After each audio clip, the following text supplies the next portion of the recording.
Welcome back. Pushing product across local ports of entry. KTSM continues to look into the impact of commercial vehicles potentially being banned from the Bridge of the Americas. The effects of that potential ban would loom large, so much so that the county has signed off on a multi-million-dollar study to see how other ports of entry could take on some of that load.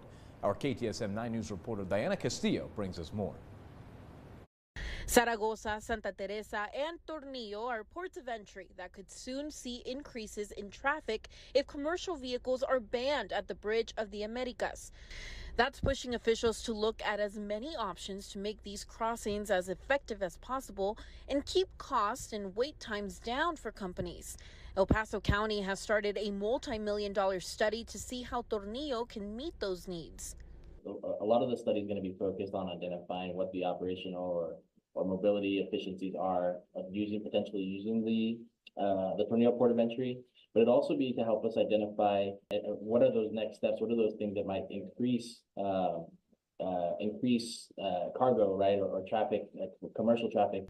They're hoping to have that study completed by the end of 2026.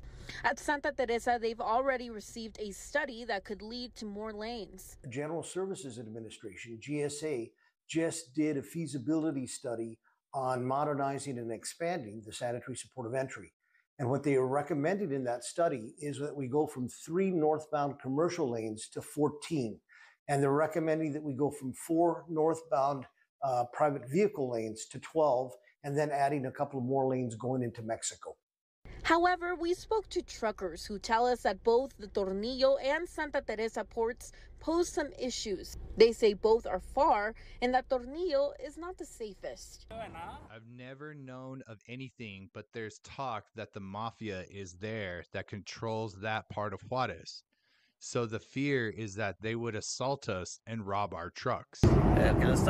It's farther and it's unsafe, not just for the companies, but for us as well. As for the Zaragoza port of entry, officials say they are expecting traffic, which will depend on many factors. That depends a lot on the Mexican customs. If they normally, what happens is if they are processing regularly, there is little or no wait time. If they start having issues at their systems, then we will have some waiting times. And obviously, I'm talking about southbound from El Paso into Juarez. Tornillo says they have been working closely with hundreds of businesses and even traveled to Mexico to gather feedbacks on their safety port.